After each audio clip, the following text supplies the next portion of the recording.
As principais notícias do Brasil e do mundo. Política, esportes. Informação com a credibilidade do maior jornal do país. Estadão Notícias. Olá, tudo bem com você? Eu sou Emanuel Bonfim e está começando a partir de agora mais uma edição do Estadão Notícias, nosso podcast com análises, entrevistas e informações sobre os temas mais importantes do momento no Brasil e no mundo. O programa de hoje tem um pé na política e outro na economia. Do lado político, voltamos a debater o cenário eleitoral. O viés agora são as movimentações no centro do espectro ideológico brasileiro. Apesar de caminhar de maneira mais pulverizada neste momento, este centro tem costurado nos bastidores alianças que possam emplacar um candidato com mais potencial de chegar ao segundo turno. E este é o caso de Geraldo Alckmin, do PSDB de São Paulo, que nesta semana voltou a se aproximar do presidente Michel Temer. Na mesa, a possibilidade de se compor uma chapa com Henrique Meirelles, de vice. É claro que o pré-candidato tucano nega oficialmente as tratativas, mas o repórter Pedro Venceslau, nosso convidado de hoje, teve acesso às negociações e conta o que estaria em jogo numa futura união entre MDB e PSDB nas eleições presidenciais. Do lado econômico, a edição desta sexta-feira foi entender o motivo da disparada do dólar, que chegou a ultrapassar nessa semana a barreira dos R$ 3,50 e tem medida importante ainda para hoje, e que pode influenciar, inclusive, nessa taxa do dólar. O motivo seria apenas externo, de fatores externos, ou teria interferência do incerto cenário eleitoral? Confira o bate-papo que tivemos com a editora do broadcast econômico da Agência Estado, Silvia Araújo, sobre o assunto. Você pode ouvir e assinar o Estadão Notícias tanto no iTunes quanto em aplicativo para o Android. Também pode seguir o programa nas plataformas de streaming Deezer e Spotify. Nas duas, basta procurar pelo nome do programa no campo de buscas e passar a acompanhar todas as nossas publicações. Quer mandar um e-mail? podcast@estadão.com. Ouça e participe. Estadão Notícias. Ministério da Cultura e Associação Tuca apresentam Charlie Sim e Itamar Golan. Apresentarão as sonatas para violino de Brahms, Debussy, Funk e obras de Kreisler, Wieniawski e Elgar. Dia 8 de maio, às 21 horas, na Sala São Paulo. Garanta já o seu ingresso pelo aplicativo Tuca App e pelo site da Ingresso Rápido. 100% da bilheteria é revertida para o tratamento de crianças e adolescentes com câncer. Lei de Incentivo à Cultura. Ministério da Cultura. Governo Federal. Brasil, Ordem e Progresso. Estadão Notícias. Direto ao assunto, com José Neumann e Pinto.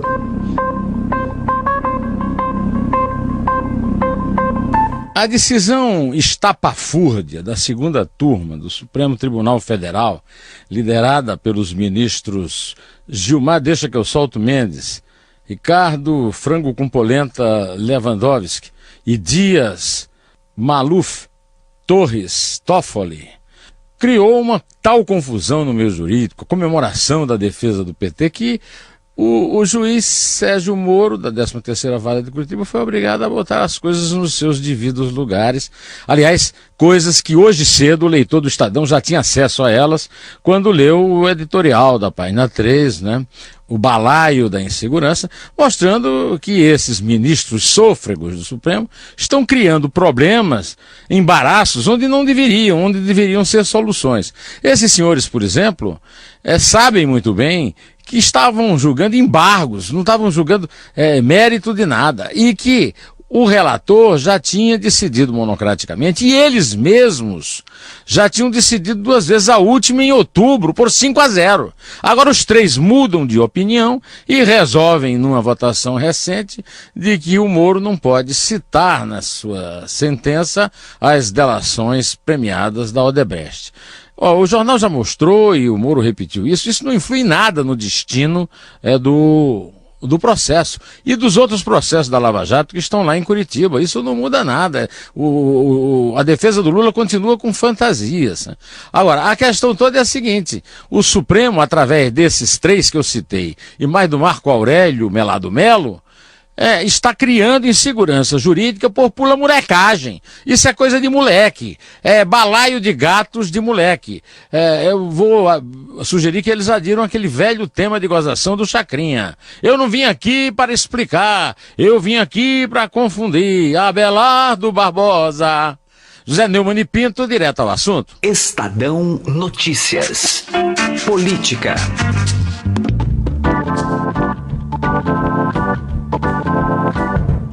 Destaque agora em nosso programa para a corrida presidencial, portanto vamos falar sobre eleições 2018. Está aqui comigo no estúdio Pedro Venceslau, repórter de política do Estadão. Tudo bem, Pedro? Tudo bem, Manuel. Prazer estar aqui com você de novo. Pedro, claro que a gente diariamente vem debatendo os inúmeros cenários eleitorais, a maneira como os candidatos têm se colocado, as articulações entre partidos, entre lideranças, nos mais diversos campos ideológicos brasileiros. Tem um movimento muito interessante e que você registrou isso em reportagem aqui para o Estadão, publicado nessa semana, sobre essa possibilidade de aliança ou essa reaproximação entre o ex-governador de São Paulo, Geraldo Alckmin, pré-candidato do PSDB, e o presidente Michel Temer, que ainda não decidiu se vai ser candidato, mas em tese para compor aí uma chapa Alckmin e Henrique Meirelles, que agora pertence ao MDB. Bom, fiz toda essa introdução para chegar a uma pergunta, Pedro. A gente viu um cenário de um centro que falava em necessidade de candidato unificado, e lembro do João Dória falando nisso no ano passado. Depois a gente passou por um cenário completamente pulverizado, que a gente tem aí Alckmin, Rodrigo Maia, Meirelles, Temer, etc. e tal. E agora a gente volta a perceber movimentações para esse centro voltar a ficar unificado. É por aí, Pedro? Está começando a acontecer uma depuração natural dos candidatos à presidência da República, conforme o calendário avança, conforme a agenda avança. A gente sabe que essa é uma eleição diferente das outras, né? Essa vai ser a primeira eleição brasileira, depois da redemocratização, sem o financiamento privado de campanha, só com financiamento público. Vai ser também a eleição mais curta, já que ela vai ter 45 e não 90 dias. Uma eleição que vai contar apenas com dinheiro público significa que o partido que não tiver candidato a presidente da República tem mais dinheiro para investir nos seus candidatos a deputado federal, estadual e a senador, o que garante ao partido mais força no Congresso Nacional e, consequentemente, mais poder de barganha com o presidente, seja lá qual for. Pois bem, partindo dessa premissa, então, os partidos que não tiverem candidatos realmente competitivos não vão entrar numa eleição para marcar posição, porque seria um suicídio político. O caso do DEM e o caso do MDB são os mais emblemáticos. O DEM lançou o Rodrigo Maia, presidente da Câmara, com prazo de validade até a primeira semana de julho ou a última semana de junho. Eles dizem que a candidatura é para valer, mas tudo que eles querem nesse momento é aumentar o passe, digamos assim, do DEM numa negociação futura para emplacar, por exemplo, um candidato a vice-presidente numa chapa mais competitiva, ou mesmo para ganhar poder de fogo nas negociações para os palanques estaduais. Então, até dentro do próprio DEM, todo mundo no partido já fala abertamente, mas em conversas reservadas, ninguém fala isso em público, que essa candidatura está datada. A candidatura do Michel Temer, ela entrou um pouco nesse raciocínio, né? O presidente não teria nada a perder se colocando como pré-candidato a presidente, mesmo com 1% nas pesquisas de opinião. Mas as pesquisas mais recentes, onde o Temer aparece com 1 ou 2% no máximo das intenções de voto, e a possibilidade de uma terceira denúncia contra o Temer da PGR, né, precipitaram um pouco o movimento que seria natural, que era a aproximação do MDB com o candidato que hoje é o mais sólido, mais consistente do centro, que é o Geraldo Alckmin. Essas conversas começaram por meio do ex-prefeito João Dória, que se reuniu com o Temer em São Paulo E nessa conversa os dois debateram a possibilidade de uma aliança que poderia culminar numa chapa que teria o Meirelles, ex-ministro da Fazenda, Henrique Meirelles, como candidato a vice do Geraldo Alckmin. Essa conversa terminou e o Dória então marcou uma conversa na sequência com o próprio Alckmin, foi a conversar com ele no escritório político dele em São Paulo, e lá ele relatou ao Alckmin o teor da conversa, a proposta de uma unificação das duas candidaturas com o Meirelles como vice. O Alckmin sinalizou, viu com simpatia a proposta, não admitiu essa possibilidade, mas não fechou nada ainda, e passou então a colocar o nome do Meirelles na lista dos pré-candidatos, dos possíveis candidatos a vice que vão ser testados em pesquisa. Então hoje o PSDB trabalha com 3 nomes potenciais, que são nomes dos sonhos, na verdade, não são potenciais, mas os nomes que eles gostariam de ter, que é o Álvaro Dias, que é pré-candidato do Podemos, insiste que não vai desistir. O DEM já tem um nome na cartola para indicar quando o Rodrigo Maia desistir de ser candidato a presidente, que é o ex-ministro da Educação Mendonça Filho, que representa o Nordeste, ele é de Pernambuco, uma região muito difícil para o PSDB, e agora também entrou nessa possibilidade o próprio Meirelles. Lógico que o Alckmin também adoraria ter como vice o Joaquim Barbosa, é um nome que também provavelmente vai ser testado, mas também é um sonho mais distante. Até porque o Barbosa está pontuando mais do que o Alckmin nas pesquisas. Mais do que todo mundo, exatamente. E também não decidiu ainda, ele precisa debater mais consigo próprio para decidir se vai ser ou não candidato. Essas conversas,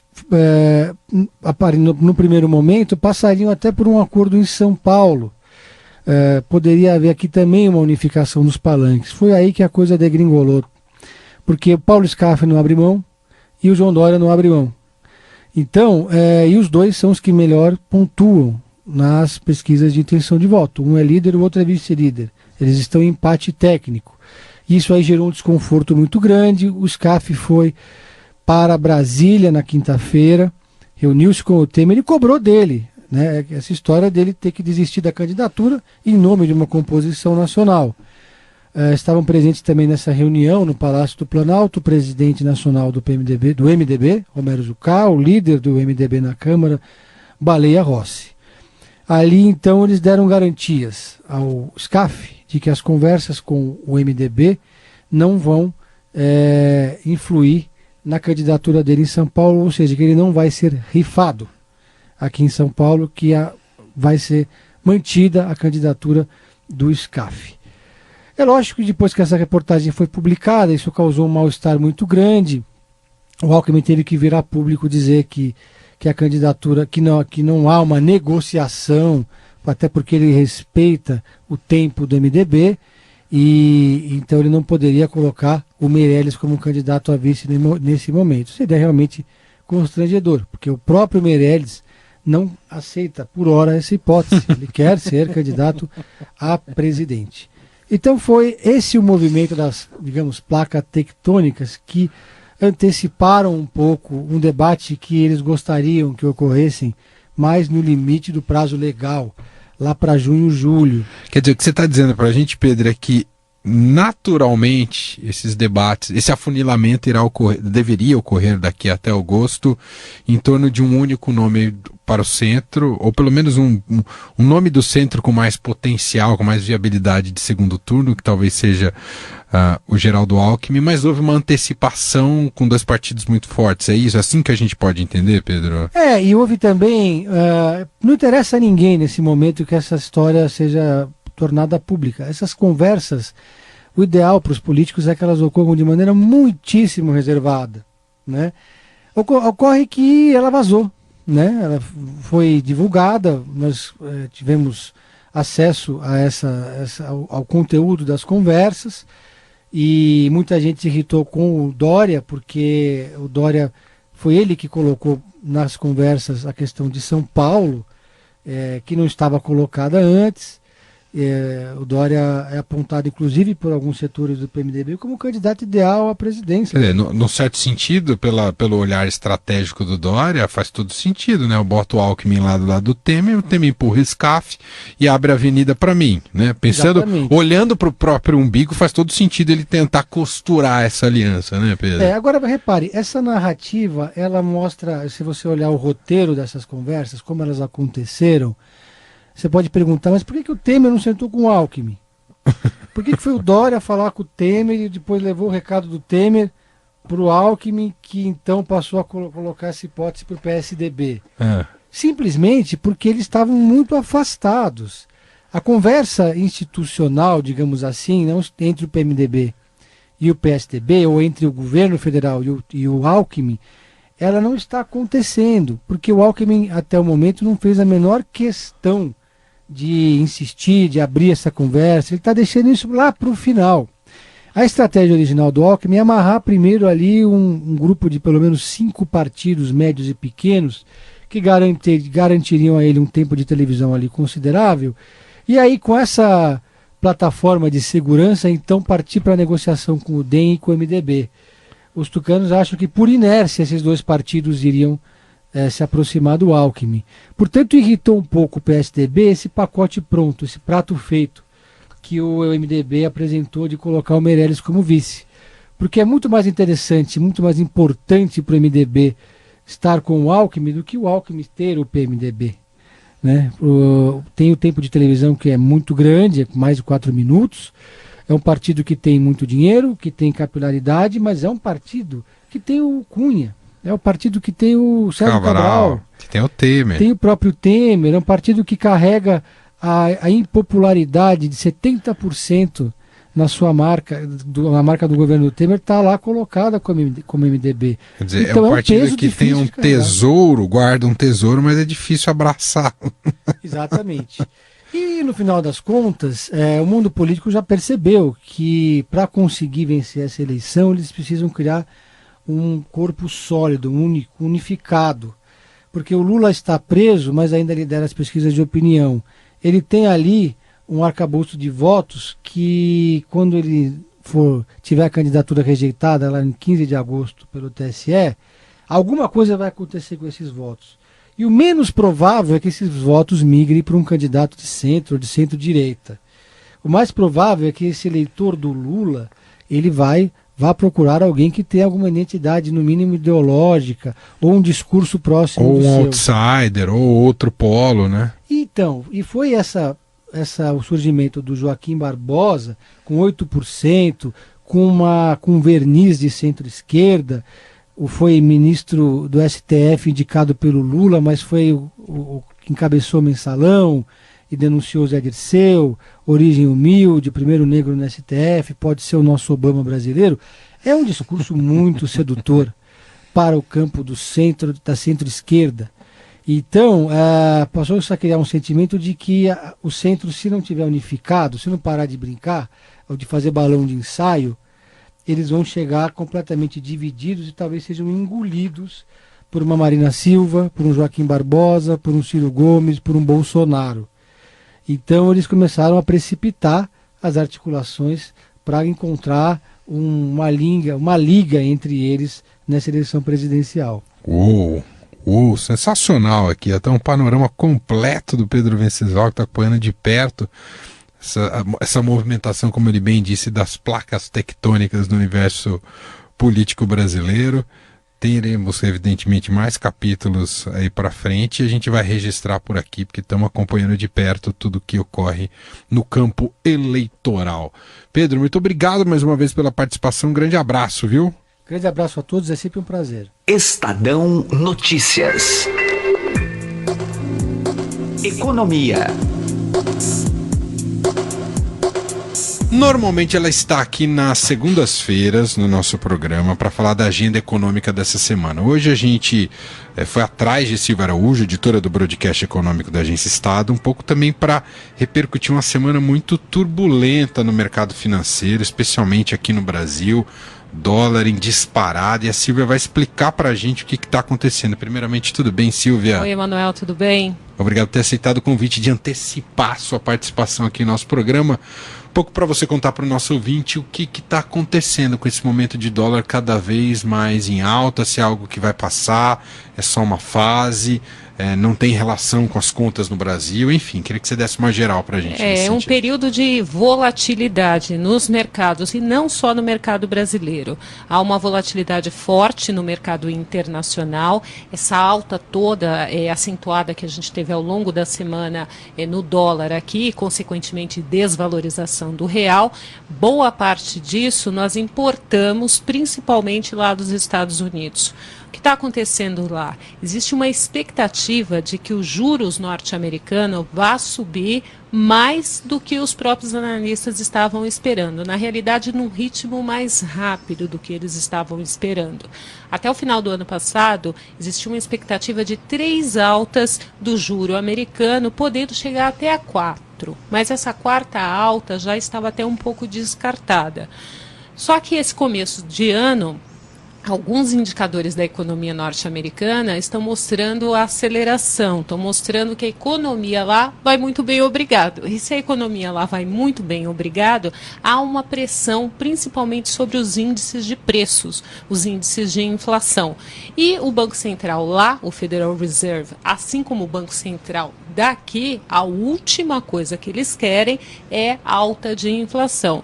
E o remédio para isso é aumentar juros. Então, com esses indicadores norte-americanos mostrando essa pressão, essa possível pressão sobre a inflação, o Federal Reserve já está atento.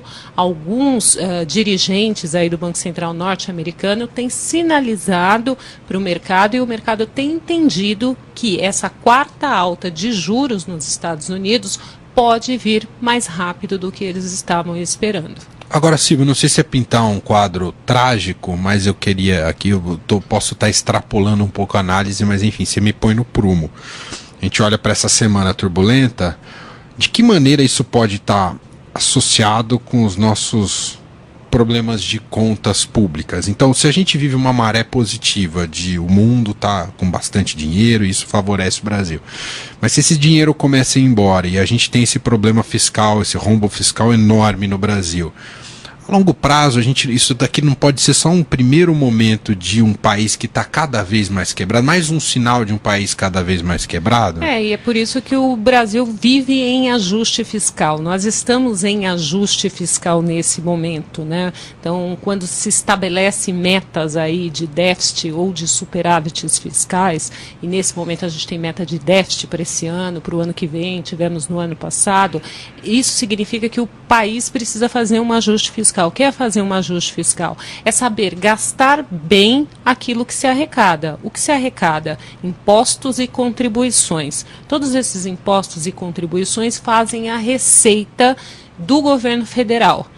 Aí, dessa receita, se fazem ali todos os pagamentos da máquina pública, os investimentos, quando sobra dinheiro, e no final você vai ter a conta ali, que vai ser déficit ou vai ser superávit. No caso do Brasil, é déficit porque a gente gasta demais. E isso sem contar uma outra conta muito alta de despesa que o país tem, que se chama serviço da dívida pública. Na hora que você introduz nessa conta os juros da dívida pública do Brasil, que a dívida bruta ali está girando numa casa de 3,7, 3,8 trilhões de reais, você imagina incidir uns juros e você ter que pagar os juros dessa dívida, porque isso foi combinado com quem tomou a sua dívida, né? No caso ali, os bancos, que boa parte dessa dívida pública está encarteirada nos bancos. E você tem o compromisso, o país tem o compromisso de pagar essa dívida. Então, o que pode acontecer? Na hora que o mercado americano está sinalizando com uma taxa de juros mais alta, isso não é só com o Brasil. Os países emergentes acabam sofrendo com isso. Porque os países emergentes, via de regra, estão lá arrumando as suas contas. Alguns com problemas maiores, como o caso do Brasil, pelo tamanho da economia, outros com problemas um pouco menores. Você tem ali questão do Peru, a própria Argentina, Argentina, que também está com uma fase bem complicada. Para a gente ter uma ideia, a taxa de juros lá é 27% ao ano, enquanto aqui no Brasil a gente está com uma taxa de juros que nesse mês de maio deve cair para 6,25% ao ano.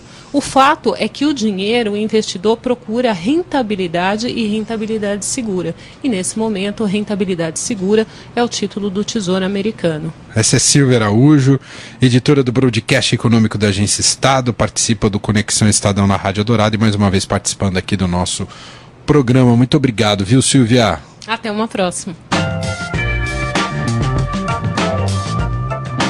O Estadão Notícias desta sexta-feira vai ficando por aqui. Contou com a apresentação minha, Emanuel Bonfim, e produção de Gustavo Lopes. O diretor de jornalismo do Grupo Estado é João Fábio Caminuto. De segunda a sexta-feira, uma nova edição deste podcast é publicada.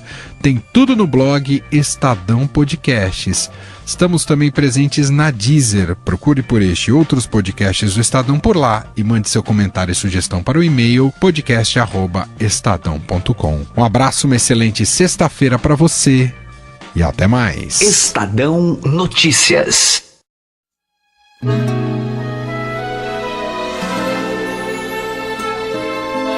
O brasileiro gosta tanto da verdade. E a verdade está aí pra quem quer ver. Mude o caminho, conserte o país da gente. Resgate os sonhos e deixe o Brasil crescer. Aperte a mão do Geraldo, minha gente. E conheço um brasileiro de valor, um cara inteligente, de bom coração, ele é um vencedor. Quem conhece sabe que ele fala e faz, quem acreditou nunca se enganou. Então pense direito, o Brasil tem jeito, é Geraldo, sim senhor. Vai ser melhor assim, Geraldo presidente. Quem conhece sabe, nunca se enganou, ele é experiente. Vai ser melhor assim, Geraldo presidente. Ele sabe o que faz, ele sabe o caminho para um país decente. Por um Brasil honesto, competente, Geraldo presidente.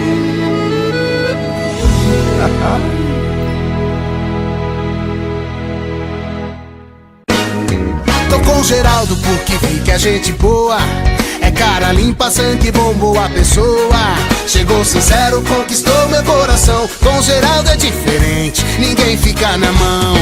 Mas o melhor é que o cara é competente, joga limpo, manda bem, sabe cuidar de gente. O brasileiro viu quem é e o que ele fez e decidiu que agora é sua vez. O povo quer, o povo sabe, o povo sente. Agora é Geraldo presidente. Esse é o cara, ele é do bem, vamos com a gente. Agora é Geraldo presidente. O povo quer, o povo sabe, o povo sente. Agora é Geraldo presidente. Esse é o cara, ele é do bem, vamos com a gente. Agora é Geraldo presidente. Geraldo pra unir essa nação, um índio, negro, pobre, rico, branco, cidadão. A gente quer honestamente andar pra frente, ser dono do nariz, ser gente. O povo quer, o povo sabe, o povo sente. Agora é Geraldo presidente. Já tá na hora, tá no rosto dessa gente. Agora é Geraldo presidente. Vem com a gente que a hora é essa. Vem com a gente que o Brasil tem pressa. Espalha essa ideia ao seu redor, Geraldo. Que o Brasil vai ser melhor. Essa luta é do país inteiro.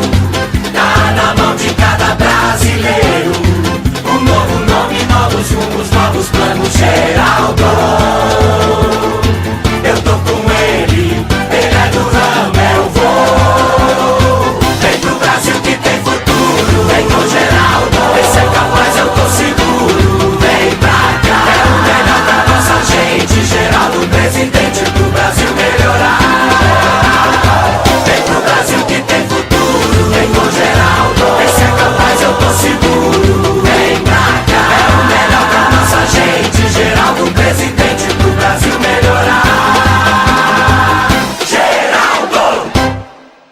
decente. Nós somos a turma do Lula. A gente vive a nega. O mensalão, caixa 2 e os sanguessugas. A gente tá tentando escapar. Nós somos a turma do Lula. Bobeira foi nos caçar. Se o Lula for eleito de novo, a turma dele vai voltar. Nem a pau. Mude de presidente. PSDB, PFL. Não pro mensalão, pra dólar na cueca, mentiroso eu digo não, não. Que decepção, pra essa gente, meu voto eu não dou não, não, não. Mas que papelão, disse que era do povo, só vi corrupção. Que decepção, pra essa gente, meu voto eu não